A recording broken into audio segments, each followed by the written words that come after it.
Hello, everyone. This is Tom Fox. I'm the Compliance Evangelist, and I'd like to welcome you to episode 40 of Everything Compliance.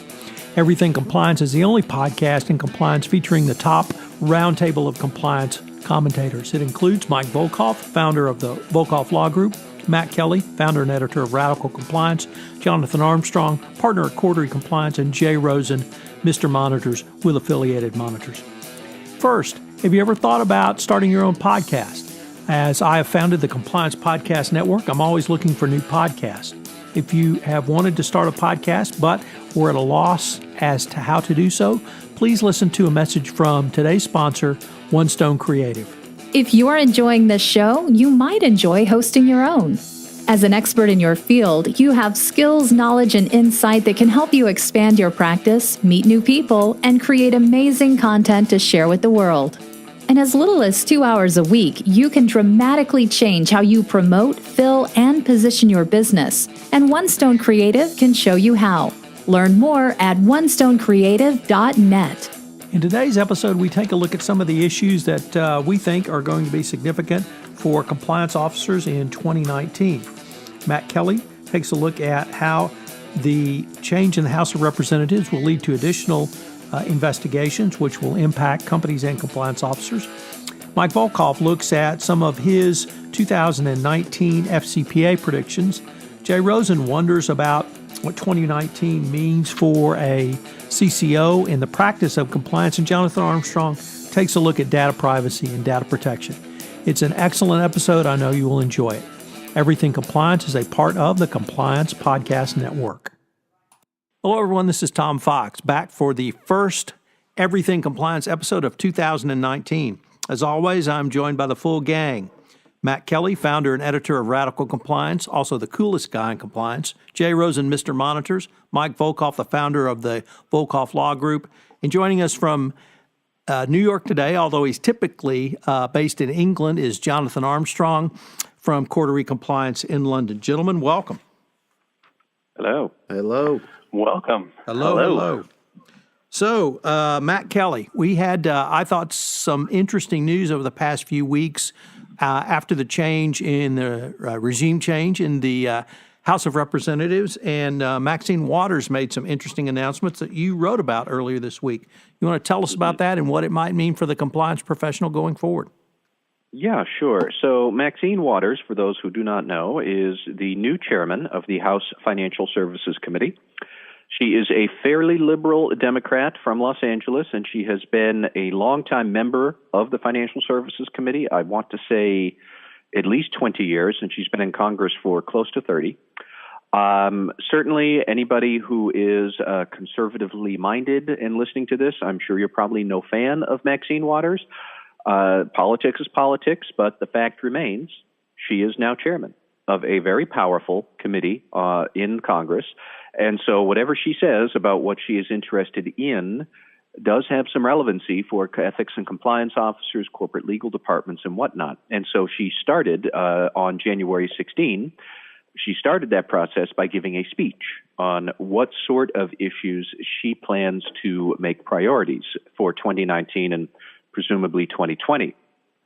I think this is interesting because listeners might remember a few months ago when we were doing one of these podcasts, I said that I think President Trump, once the Democrats took the House, would seek to draw a sharper distinction with his policies, his administration, what they are doing. He's going to double down even more because that's what he does to play to his base.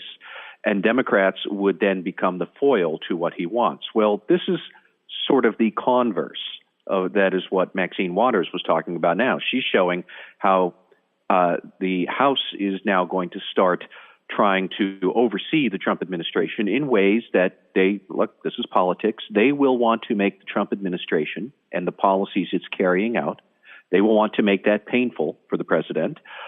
So that does mean a lot of hearings. And corporations are probably going to wind up being the pawns in the back and forth between the House Financial Services Committee and many other committees, Judiciary, Energy Committee, the oversight committees that the House does have. between all of these committees in the Trump administration. There's going to be a lot of needling back and forth, and the needles are going to fly right through a lot of what corporations do in this country. So that is why you have to pay attention to what Maxine Waters is saying, whether you like her or not. So first, as I kind of hinted at before, I don't think, and Waters did not talk much about specific pieces of legislation that she would like to push and see them get passed into law, because Republicans still control the Senate. So I don't think that compliance officers have to sit back saying, oh my God, are we going to have like another Dodd-Frank Act or another Sarbanes-Oxley Act, anything like that? No, we're not. That's not going to happen. But she did talk an awful lot about hearings, special reports, all these other things, and that is where companies will get pulled into the vortex of political machinations that are going to be happening. What did catch me somewhat by surprise is that Chairman Waters talked an awful lot about workforce diversity. This is a very good example of how companies might get pulled into these conversations now. She's going to form a new subcommittee on the House Financial Services Committee for diversity and inclusion in the workforce. This is actually the first time Congress has ever had any subcommittee that's been more about these issues of workforce diversity and inclusion. That alone is interesting, but she specifically said, quote, the subcommittee's work they will be doing some very basic work about compiling the data on what's really going on, not only in the financial services community, but in our country with major corporations, close quote. Very basic work compiling the data about things like workforce diversity. This is where you should be thinking, oh boy, is my HR department going to get a document request? Very possible, especially if you are a large financial services firm and companies have already been needled by activists in the investor community or non-governmental organizations or other activism on social media about what are your compensation policies, what are your promotion policies, do those policies encourage minority representations, particularly in the management ranks. Maxine Waters singled that out, diversity in management ranks. How are you doing on that? She's very curious about it. And a lot of other people have been curious about it before, but they've been needling companies from the outside. Now we have a congressional committee that could serve you with a subpoena if they wanted to. I think that this is especially interesting because don't forget the Trump administration first in 2017 suspended new disclosure requirements around diversity and compensation practices with relevant to women and minorities. That was going to be very onerous for companies to comply with anyways. It was revisions to the EEO-1 form, if I remember correctly. So the Trump administration repealed that. It's probably very much relieved to corporations because it would have been onerous. The Trump administration is also looking to revisit and repeal some current interpretations of civil rights law, specifically to defang that enforcement principle of disparate impact. And that's the policy. A policy could have a discriminatory effect anyways, even if a company didn't specifically set out to have a discriminatory effect in its intent.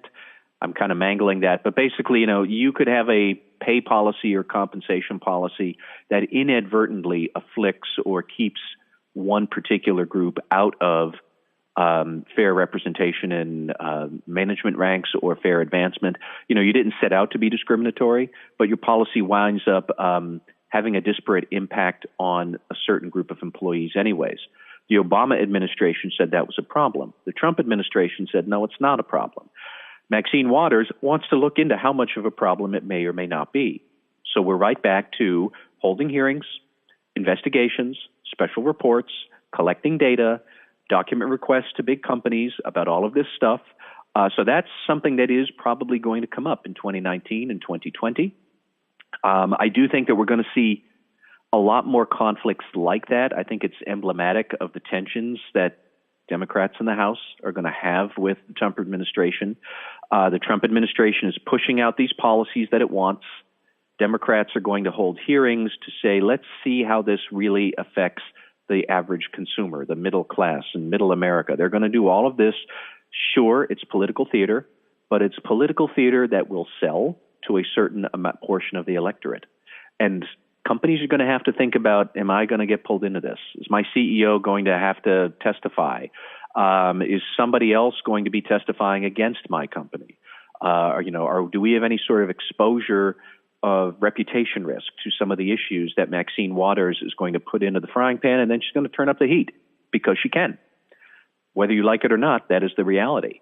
So I think a lot of those issues are going to be up for grabs, and companies that have a lot of concerns around that. She specifically cited Silicon Valley companies and Google and Facebook and many others, Apple. They've been talking about workforce diversity for a while.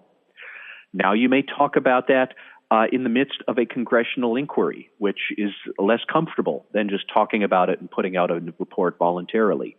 But these kind of issues are going to come up in 2019, 2020. She talked an awful lot also about oversight of the Consumer Financial Protection Bureau, Housing and Urban Development Department. So again, if your company is like under heavy jurisdiction of the CFPB, or you bid a lot on HUD contracts, you could get called onto the congressional carpet to talk about how you've seen things change in 2 years since the Trump administration started rearranging what the CFPB and what HUD have been doing. So there'll be a lot of issues like that. And then I just want to sort of close by saying that I think this is going to be the motif for Democrats for the next 2 years in Congress, especially as the 2020 presidential campaign gears up. And yes, listeners like you, I just kind of rolled my eyes and threw up in my mouth a little bit that I had to start thinking about the 2020 campaign, but we do. The fact is, Democratic presidential candidates, whether that's Elizabeth Warren or Joe Biden or Amy Klobuchar or Kamala Harris or anybody else, they're going to make this sort of issue their big deal for the next 2 years, that what the Trump administration is doing is harming the middle class. That's what their argument is going to be. Maxine Waters and Jerry Nadler on the Judiciary Committee and a whole bunch of others in all of their committees in Congress, they're going to investigate and put out reports playing into that idea. So we're going to have a lot of political theater in 2019 and into 2020 around these ideas to support that broader message the Democrats want. Is it accurate? Is it not? Is it fair? Is it not? You know what? We can decide that in November 2020. But we are deluding ourselves if we're not thinking that's the argument that's going to happen for the next 2 years. And there's going to be a whole lot of looking for raw material to put forth for these hearings and investigations. Corporate transactions are going to be that raw material.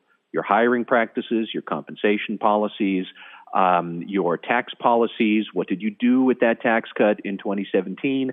Some of these issues are beyond the purview of compliance officers. Some of them are not. Some of them are in your purview. You're going to have to be thinking about all of that.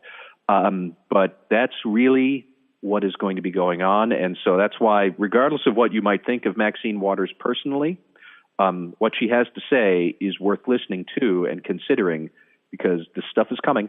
And compliance officers in corporate America, they need to keep an eye on that. Matt, I have a question for you. You've previously written about some of the issues that a compliance officer may have to deal with in light of the Trump administration's Charlottesville policy and other areas along those lines, specifically what happens if someone comes in a parking lot with racist slogans on their car, or even a stars and bars of a Confederate flag flying from the back end of their pickup truck. Could something like that be the subject of a hearing to see what its impact might be on a workplace?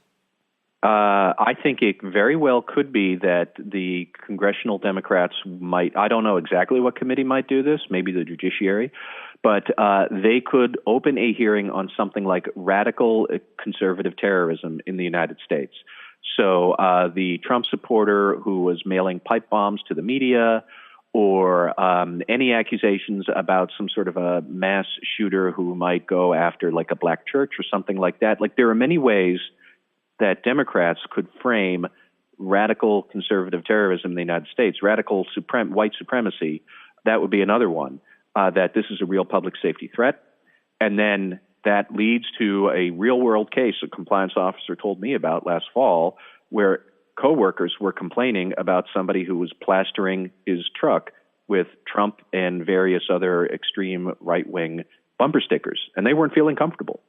I think another one that people might want to consider is more of what I call Trump party risk or Trump third party risk. If your third party is the Trump administration, tech companies, you already know what I'm talking about here.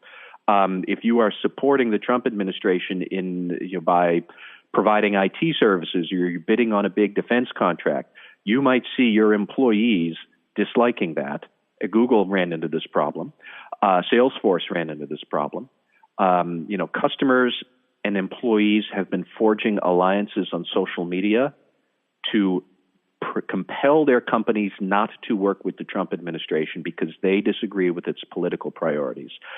Now, House Democrats have an opportunity to fuel that fire and to turn up the flames. You can debate the merits of if employees and customers should do that or not. I tend to be more realpolitik about it. If your customers and employees don't want you to do something, you're not going to do it because they're going to be up in arms, which is exactly what happened to Google. I could see that becoming more and more of an issue. The Democrats now have subpoena power that can magnify all of the tensions that we've had for the last 2 years. I'm not saying this is going to be a fun walk in the park for the next 2 years, but that is what they'll be able to do. So, Tom, your point is well taken. Jay Rosen, you have been thinking quite a bit about what 2019 may mean for the compliance professional, the compliance practitioner, the chief compliance officer. What are your thoughts on the compliance profession going forward into this year? So thanks, Tom. It's early January, and it's time for resolutions and predictions. And with that in mind, I'd like to highlight an article that Richard Casson, founder of the award-winning and groundbreaking FCPA blog, posted last week. And it's appropriately entitled, "And the Big Compliance Story for 2019 is... It kind of reminds me of an award show where the presenter says, and the Oscar goes to. In his piece, Dick posits that nearly every corporate anti-bribery violation reveals problems with internal controls, and SEC enforcement actions describe devious employees who are able to subvert the controls and therefore create slush funds and pay bribes, or controls that were weak to begin with and incapable of detecting or stopping corrupt actors. He sees this here as a great opportunity to marry internal controls with enhanced artificial intelligence that will detect and correct systemic weaknesses and, when needed, outsmart those employees who have bad intentions. The FCPA's internal control provisions attract less attention than the flashier anti-bribery provisions, but they're crucial to preventing bribery, and that's why they've been included as part of the FCPA. And just as a recap, the internal control provisions require issuers to devise and maintain a system of internal accounting controls sufficient to provide reasonable assurances that, number one, transactions are executed in accordance with management's general or specific authorization. Two, transactions are recorded as necessary to permit preparation of financial statements in conformity with generally accepted accounting principles. Three, access to assets is permitted only in accordance with management's general or specific authorization. And finally, number four, recorded accountability for assets is compared with existing assets at reasonable intervals, and appropriate action is taken with respect to the differences. The joining together of internal controls and artificial intelligence has already started, particularly in the financials institutions, and Dick believes that the pace of development will accelerate in 2019 and beyond. And one day, sooner than we think, we'll realize how AI-enhanced internal controls have drastically changed and improved compliance and raised expectations about preventing corporate bribery. AI-enhanced internal controls aren't going to replace compliance officers or due diligence, but there'll be a blend of automated and manual human due diligence systems that are embedded deep in corporate-wide compliance programs upstream from internal controls. These AI-enhanced internal controls will impact compliance officers by forcing even more integration and cooperation with other parts of the corporation. Compliance departments and technical groups will have to team up with HR, travel, marketing, sales, purchasing, logistics, accounts payable, internal audit, and so on to design and deploy the systems that will keep them working. AI-enhanced internal controls won't become best practices all at once, but they'll arrive through a process of trial and error with gradual improvement here, a few missteps there, and some big leaps forward. Eventually, maybe sometime this year, who knows, the right technology that's cost-effective will be fitted to the tasks internal controls are supposed to perform and will work. Dick pegs this to be one of the big compliance stories for ethics and compliance in 2019, so I'd like to make a date to revisit this in a year and see if he's right. Jay, you emphasize the need to wed the professionalism and professional expertise of the compliance practitioner with the technological solution, or at least the technological ability of AI and internal controls. Do you see the need for the compliance profession itself to really move towards an educational component which would move away from a law background really to a business process background? Or do you think that the law background is still enough?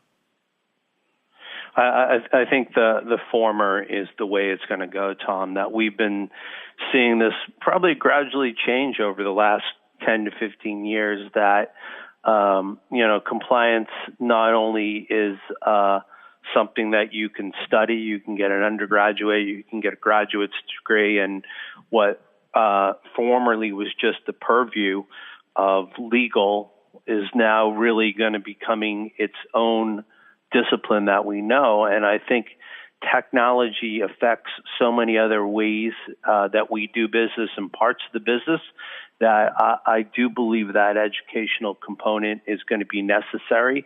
And, once again, we are always looking to the vendors in this space to provide the solutions and keep moving us forward. So I think, this is no longer going to be the realm of the IT department, but there is going to have to be some institutional design and input coming both from, not only the legal side, but also the compliance and the HR side to come up with these solutions going forward. So, Mike Volkov, you have written, podcasted, and it sounds like and looks like you've been thinking about where FCPA enforcement may go in 2019. Given the, I thought, interesting year we had in 2018, where do you see enforcement itself going, or perhaps the Department of Justice taking on some new initiatives as well? Well, following on Jay's theme here in terms of retrospectives or predictions, FCPA predictions for 2019, I look back on some of my earlier predictions, and I was consistently wrong in several areas. One was I always predicted that Walmart was going to be settled in a particular year, and for the last 3 years, Walmart has not been settled. So this year I'm trying reverse psychology. Walmart will not get settled in 2019. We'll see it get settled in 2020. That's what my prediction is. But I think the interesting maturation of the FCPA enforcement program is that it's becoming, and it's getting to the point where it's politically immune. In other words, you don't have significant changes in enforcement priorities between Democratic administrations and Republican administrations. Unlike antitrust enforcement, which tends to move in certain ways depending upon the politics of the administration, I think we're starting to see what I would call institutionalization of enforcement. And we've all talked about the importance of the FCPA corporate enforcement policy, and I think that's the sort of headline from 2018 is that policy is taking root And I think we're going to see a continuation of that in terms of declinations with disgorgement and a continued focus on individual prosecutions. I think the other interesting thing from 2018 has to be the increase in criminal prosecutions of individuals. Past year, we had 26, which was an increase from 17 from the year before. The PDVSA investigation is mushrooming into more and more individuals being prosecuted, but I think the focus of any administration is going to be individual prosecutions. So now I think we're at 26 for last year, and I think we're going to get even more this year, I think into the 30s or 40s in terms of individual indictments and enforcement. I think that's a huge increase, and I think I'm hoping it has more of a deterrence message and a more effective deterrence message in terms of the overall priorities. I also think we always talk about global enforcement and coordination among global law enforcement. In the increase in that, we saw obviously with Brazil, with the UK, and we've seen a lot of Brazil investigations that have sort of morphed into U.S. investigations, or at least been coordinated with U.S. investigations. Obviously, we had Petrobras in the last year as well. I think that we also should take note of the fact that we have a U.S. lawyer now heading the UK's Serious Fraud Office, Lisa Sofsky. And the Serious Fraud Office has started to bring criminal cases themselves against individuals and been pretty aggressive beyond just the Rolls-Royce case, and I think we'll probably see a larger role in that area. In terms of corporate monitorships, the recent announcement from DOJ in terms of setting up guidelines for how they appoint monitors and when they should be appointed, to me, it's just we're going to see more sort of a reduction, I think. I would be surprised if we had a case with a corporate monitor, although I hear that one of the disagreements relating to the Walmart case is whether or not they should have a monitor. And Walmart is obviously arguing that they have a robust compliance program and and remediated it in such that they don't need a monitor. Just some other sort of ideas that I think are going to come up. I think DOJ, we may see, and I anticipate that we'll see some kind of undercover sting or undercover case. When you get more prosecutors and more agents working on cases, they inevitably will find somebody who can be an informant, introduce an undercover officer. And ever since the SHOT Show Sting case debacle, with Richard Bistrong as the informant, I think we're going to see sort of another push in this area and possibly a Title III wiretap case. And I'm actually interested to see what kind of creative approaches they can use. A couple cases just to watch in terms of my predictions. Goldman Sachs is the new big case, the Malaysia 1MDB case, and I think that's going to dominate FCPA enforcement headlines. I doubt it will be resolved this year, but who knows? And there may be more prosecutions of individuals. We'll see. A couple cases that have been sort of below the radar screen, and I'm sort of waiting for them to get resolved, is the Erickson case, which has been pending since 2013. And perhaps a sleeper case is the Microsoft case. It's been going on for years and years, and we just had an updated disclosure where they added they're investigating channel partners in Hungary. That's in addition to prior disclosures involving channel partners problems in Italy, China, and Romania. But whatever is going on with Microsoft, this case has been going on for at least 5-6 years. And one other case that I'm sure will be resolved this year is Fresenius, which is the dialysis company. They've announced reserves of $245 million, and then they increased the reserve announcement by $86 million. So we're in the $300 million range. We're in the big case category.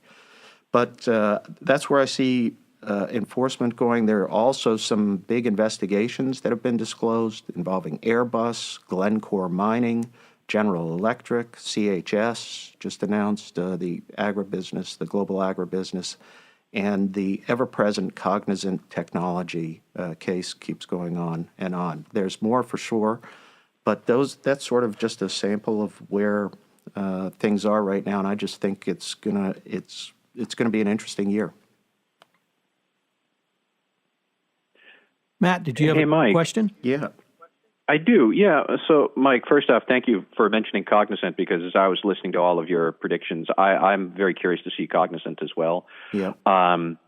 But my question is more, or an observation about enforcement on the SEC side. Because twice now within the last 5 months, I think with Polycom and with Sanofi and probably others, we have seen them impose not just disgorgement of ill-gotten profits, but penalties for poor internal controls. They've done that before. I have seen Republican commissioners very clearly say, no, this is fair game. You know, everybody, we disclose all of this, or companies disclose all of this at the start. Investors know that this is important.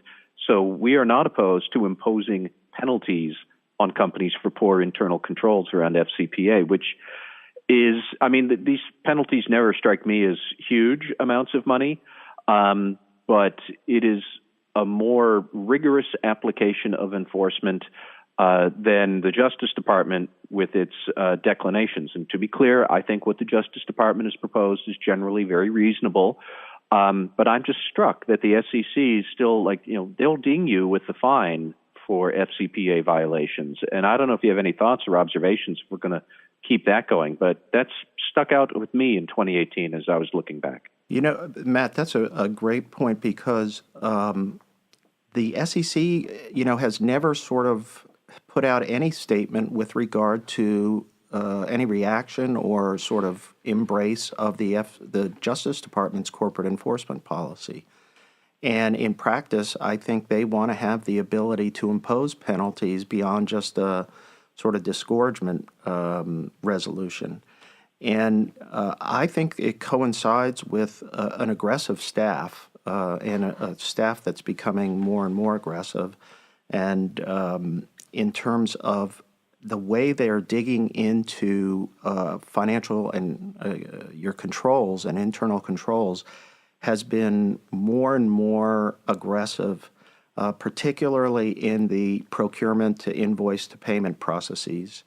And you raise a really good point. I think that what that means is that even though the Justice Department looks at your controls, it's the SEC who takes the time to really tear them apart and find deficiencies, and then you're paying a price not only in disgorgement, but more likely in a civil penalty.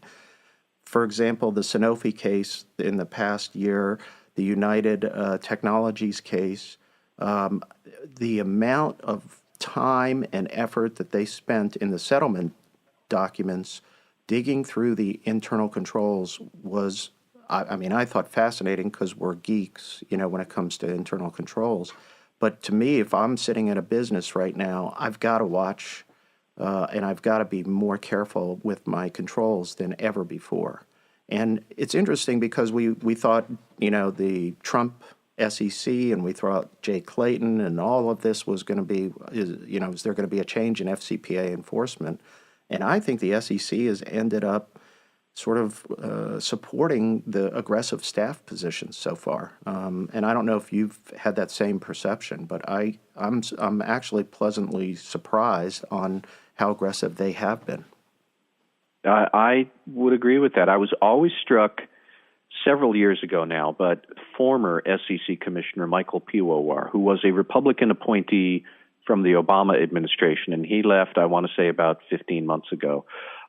Michael Piwowar is no shrinking violet about being a vocal conservative, and you can kind of derive some of the usual positions he'd take, but he was always very clear about the FCPA. He's like, no, we have the right to enforce a penalty if we think that we should. And even though he has since moved on, clearly they still are. I mean, look, these are, like I said, they're not huge penalties in the grand scheme of things, but they're penalties, which is more than the Justice Department. And to your point, it can be really tricky to impose effective accounting controls over your distributors and resellers. And like, this is a sticky thing that I think is going to keep being kind of messy for compliance officers. I agree. And you know what it does, Matt, is it forces compliance officers to knock on the door of the CFO and the whole financial establishment and say, I have to get a seat at the table here because of the implications of the financial controls. And, you know, CFOs are not the most welcoming sorts when it comes to compliance officers coming in and saying, let's work together on internal controls. They feel that it's kind of their baby and from Sarbanes-Oxley days, and that they are responsible for it, and they've put together the best mousetrap ever. Compliance now has to dig into these things because look at the implications from these SEC enforcement actions. Yeah. Mike, one of the things that you have consistently written and talked about is the evolution of the Department of Justice leading to the 2017 FCPA corporate enforcement policy, and then the anti-piling on policy, the addition of mergers and acquisition safe harbor into the new FCPA corporate enforcement policy in the summer of 2018, leading to the Benkowski memo. Do you see also, perhaps in 2019, some additional, if not evolution of the DOJ's positions, some times where they actually meld form into function and put in on paper some of the practices that they've really evolved into? Well, that's an interesting question because I still think there's some feeling within the department, at least from people that I know who work there, that there was a fair amount of resentment over the issue of Wei Chen and the fact that the prosecutors, sort of needed compliance expertise and they needed somebody to teach them compliance. A lot of the prosecutors felt, we know what compliance looks like. We know what is going on. We don't need a person who's going to, quote unquote, teach us. And the Benkowski memo included the fact that Brian in that memo said that they were not going to replace Wei Chen. And I think that we may see some push for additional guidance in the compliance area because of that. They want to show their expertise, and they may want to, I don't want to say erase the Wei Chen era, but I think there's a little bit of resentment towards how her position was characterized and how her work was characterized, because they actually, a lot of the prosecutors are really pretty sophisticated when it comes to compliance, and that's because they get these presentations from companies all the time, and they also follow the technology, they follow the developments, they read Tom Fox, they read Matt Kelly, they read Jay Rosen, and they follow this. And so I think we may see some kind of guidance or document that may come out. It may take a year or two, but I think they feel that that's the next area for them to address and to promote compliance because they see that as part of their mission as well. Jonathan Armstrong, you are visiting the fair shores of your former colony, now called the United States of America. So first of all, welcome to our former masters. Well, thanks very much. I think enough of the former. Politics is so volatile at the moment. I think we'll eventually find out the U.S. is on lease, not a gift. Well, then I'm going to be like Hong Kong and want a 99-year lease. So, Jonathan, as you know, Mike talked about FCPA, where it may go in 2019.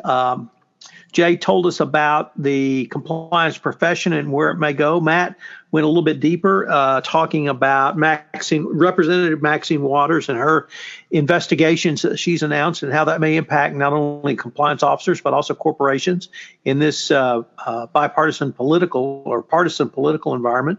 Do you have any more cheery news than that from the United Kingdom perspective, or is it going to be more of the same from what you see right now? Well, I think all three of them are great topics. I think we're seeing an increasing area in all of those interests, the increased professionalism of the compliance profession. That's to be welcomed. I think we are seeing some interesting things around bribery.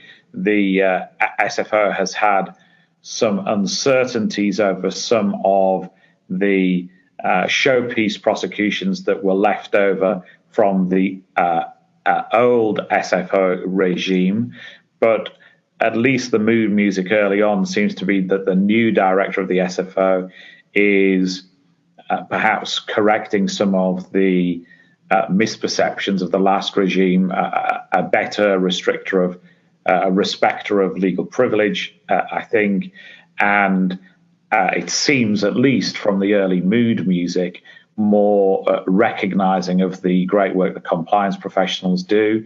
So we'll see some significant SFO activity, I think, in 2019. I think we'll start and see more activity around Sapin as well, if you like, the French equivalent of FCPA. I think the misperception of France then versus France now is still a barrier. I've been in New York, as you said. I was at the New York State Bar Association meeting on Wednesday. It was interesting that some of the government speakers felt unable to take their place on the platform because of the suspension of pay and the furloughing, etc., in the US. But one who did take his place on the platform had a somewhat outdated view of France, saying, we, the US, encourage whistleblowers, but in France, they're banned and it's illegal to be a whistleblower, which has never really been the position, and certainly isn't the position post-Sapin.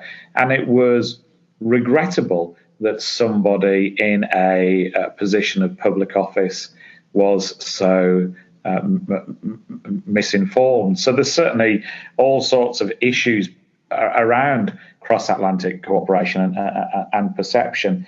I guess you would expect me to talk about two things, Brexit being one, which I'm frankly too depressed to talk about, but there is undoubtedly going to be a number of compliance challenges around Brexit in 2019, however we end up.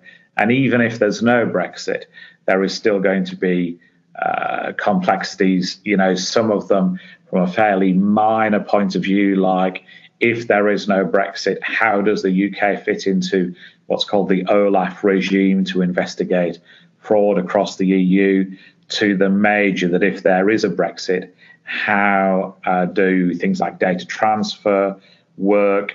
Will that impinge on cooperation in bribery investigations, etc.? My suggestion would be that there should be not that much impact on investigations. There are various other methods to do arrest warrants and things like that, but the effect on data protection, data privacy would be more consequential. And I guess we see that in a time of significant activity around GDPR. As we speak, Max Schrems has just launched an interesting series of complaints to regulators in the EU over subject access requests. So I think we're going to see three significant areas of activity in 2019 in GDPR. The first, I think, will be subject access requests. Schrems is obviously, again, at the vanguard here with the complaints he has made, and the complaints are effectively aimed at large players. I think from memory, if all of the complaints were upheld to the maximum amount allowed for as a fine, then the regulators would collect, from memory, 18.9 billion, with a B, billion euros from this investigation alone, according at least to Schrems's figures. So subject access is going to be a real area of controversy, and that affects businesses large and small. If I have a departing employee, they frequently now ask me for the records on them. Even employees that are leaving in bad faith quite often ask for the records on them. And regulators are getting more and more involved in those complaints. Total complaints around the EU under GDPR, given that it only came in May, is standing at somewhere around the 60,000 mark as at the end of November. So if you do the math, as we sit here today, probably around the 80 to 90,000 complaints level. And traditionally, around half the complaints lodged with regulators have been about data subject rights, subject access. So that probably gets us at a figure of, let's say, 40,000 complaints about people seeking access to their information and not getting it, or complaining that it's partial, etc., etc. So subject access requests is going to be a key area. Transparency is going to be a key area as well. We're seeing that as an underlying theme of a lot of the regulatory settlements that we're getting earlier. And that's as simple as Austria now say that they've closed 59 GDPR cases with a sanction. And a lot of those are around surveillance cameras, CCTV cameras, as we call them in Europe, that weren't correctly signposted. So if you have a surveillance camera in the workplace, you need a sign to tell people it's there. And it's the same with online behaviors. If you're going to monitor people's online behavior, you need to tell them. If you're going to send cookies, you need to tell them. So we're going to see a lot of these transparency actions around GDPR. And the third, and by far the largest area of activity around GDPR, in my prediction, will be around data breach. We're seeing the industrialization of cybercrime. Office 365 systems, for example, in my experience, there's a lot of activity around O365, a lot of activity around phishing, and then the plain usual dumb, leaving a laptop on a train, leaving a laptop on a plane. I was in a cafe yesterday. Somebody was managing a reduction in force on the phone in the cafe, going through with a colleague which officers were to go, even to the extent of who was going at which particular office. Then she needed a bathroom break immediately after her Skype call and asked me to watch her laptop for her.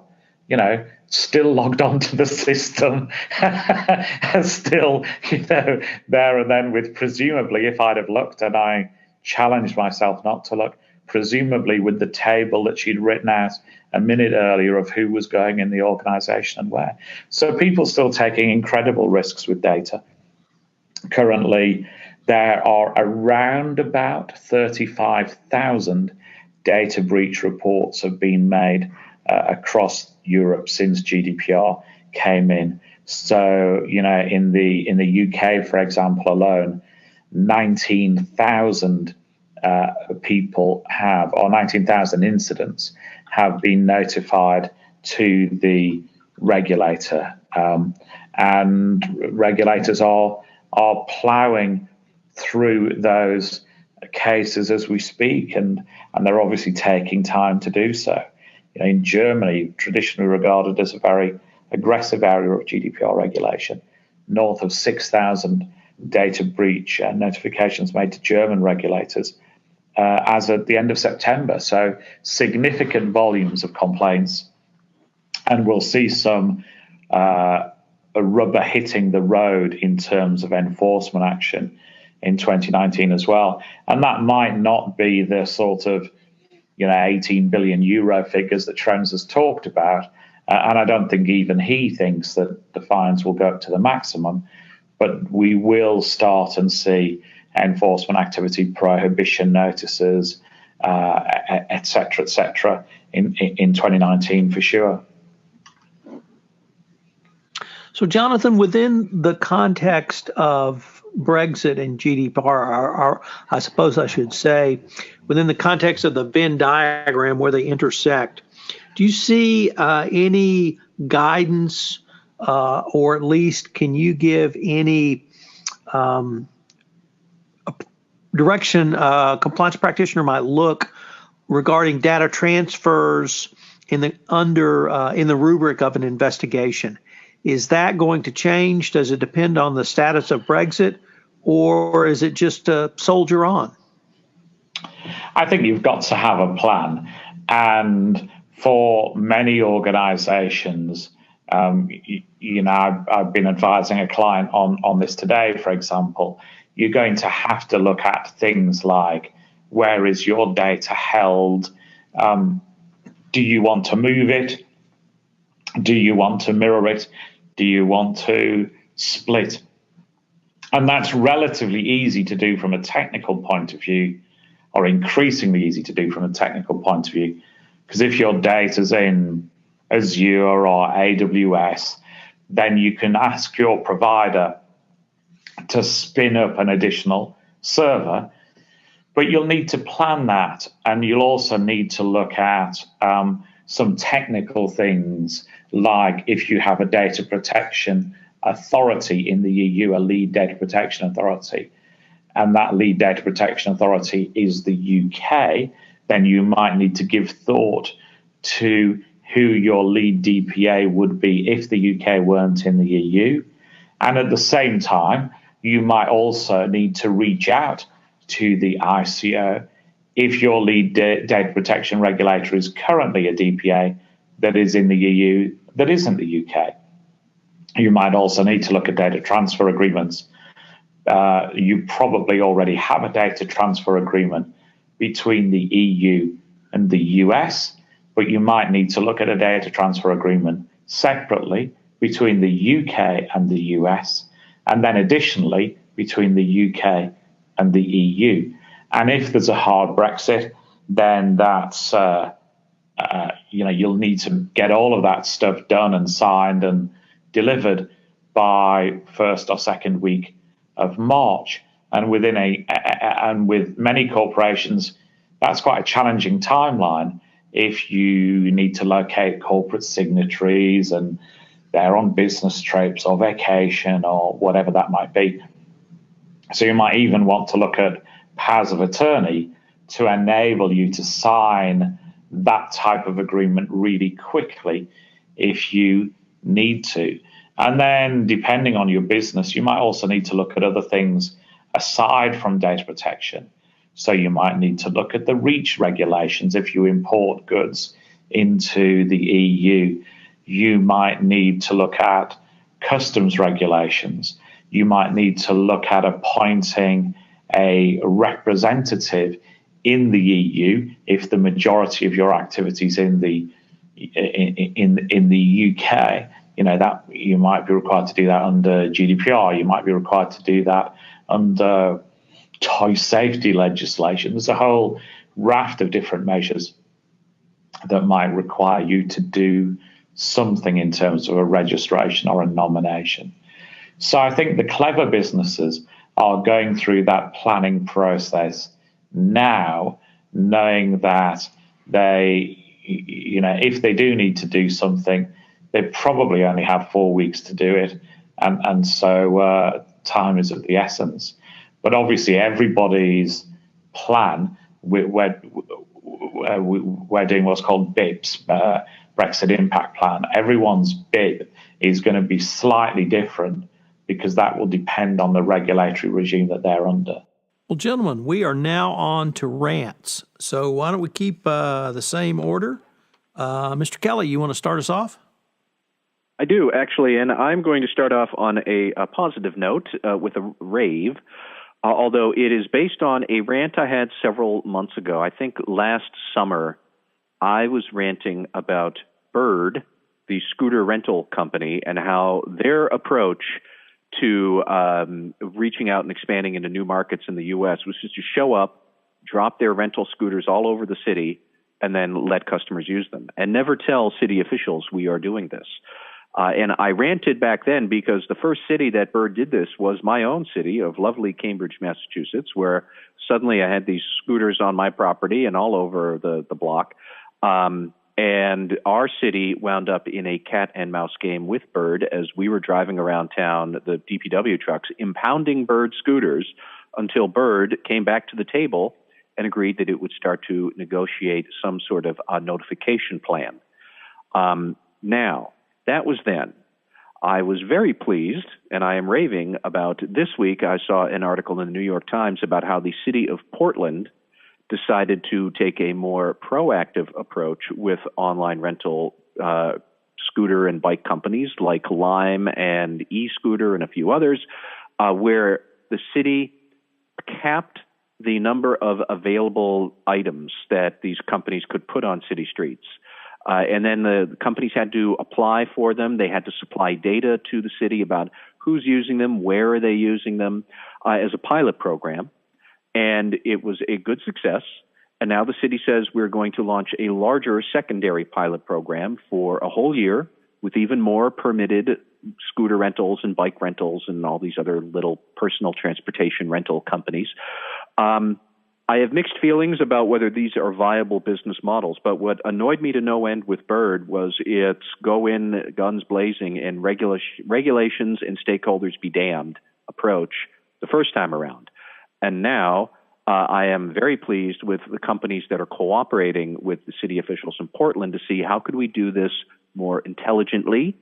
For example, Portland specifically was giving more permits for areas that were close to, but not immediately next to, the city's mass transit. So if you live like a mile or two away from the Portland subway system or whatever they call it out there, you'd be able to take more scooters there to get to the subway rather than drive to a parking lot. Good forward thinking like that. And we are going to need more of that as Airbnb takes over more and more residential areas. In Massachusetts, we now have more regulations around home rentals like that. All these other ways that Uber and Bird and Lime and all the other hip-named businesses, the way that they want to try and go in guns blazing without thinking about how to manage business growth and its effect on other stakeholders, annoyed me to no end with Bird last year. I am thrilled to see that others are now taking a more intelligent approach this year, and I hope that they do. I hope they succeed. But if we all have to hold hands as we enter this brave new world of online rental of everything. That's my rave. Jay Rosen, do you have a rant for us? I have a semi-rant that might be moot by the time this podcast actually is posted, but Tom Brady and the Patriots are competing in their 8th consecutive AFC championship game this coming Sunday in Kansas City. And it's a battle between old and new, a battle between a pocket passer, the 199th pick in the draft, Mr. Irrelevant, who along with his coach requires the biggest chips in the world on their shoulders, versus the new amazing Patrick Mahomes, who is the future of the NFL. The dreams of Michael Vick and RG3 finally come to fruition. So even though Tom Brady told the press last week that everybody thinks the Patriots suck, I'm going to stick with them, at least for one more game. The king is dead. Well, I'm not so sure. But for Patrick Mahomes, long live the king. Michael Volkov. Well, I have not a rant or a rave, but an interesting question. The BuzzFeed press report that came out about Michael Cohen supposedly being directed by our president to lie before Congress with regard to his testimony as to the Trump administration's involvement, or Donald Trump's particular involvement in the Russia-Moscow hotel project. Interesting question to me will be, if this is true, what is the corroborating evidence that they have with regard to Michael Cohen's testimony? Obviously, nobody's going to believe Cohen just alone, although I think he's going to be a fairly persuasive witness. And I think people are going to be looking for what is the evidence that they have. Now, we know that the president doesn't use texting or doesn't use email very much. So what is the evidence that corroborates Michael Cohen's testimony? Is it believable? Absolutely. But the question is, what support does he have for the claim? So that's going to be an interesting issue, but I think it could be, and I don't want to use the term game changer, but I think it's an important development if it's true. Jonathan Armstrong, do you have a rant for us today? I have a slightly self-centered rant, Tom. It's you could almost call it the golden age of travel. I think quite often when you travel these days, you sometimes have colleagues who travel less for business, who regard it as a very glamorous activity. I think oftentimes you might work with people, clients or colleagues or friends and acquaintances who somehow have visions of, I don't know, let's say Titanic had gone well and people had walked off the harbour side in New York with furs and servants and monogrammed luggage. And I think in some respects people have a vision of that. I can recall one time being on holiday in Cornwall, having to go to the US for a business meeting, and the people whose house we were renting saying, that is fantastically glamorous. But the reality was really that I'd, interrupted my holiday, gone to a small airport, waited on a metal seat for my plane, got a plane over to the US, queued for 2 hours to get through a customs line, had a rubber chicken lunch with somebody I didn't particularly care for, and then repeated the entire exercise. And that was 2 days of my vacation.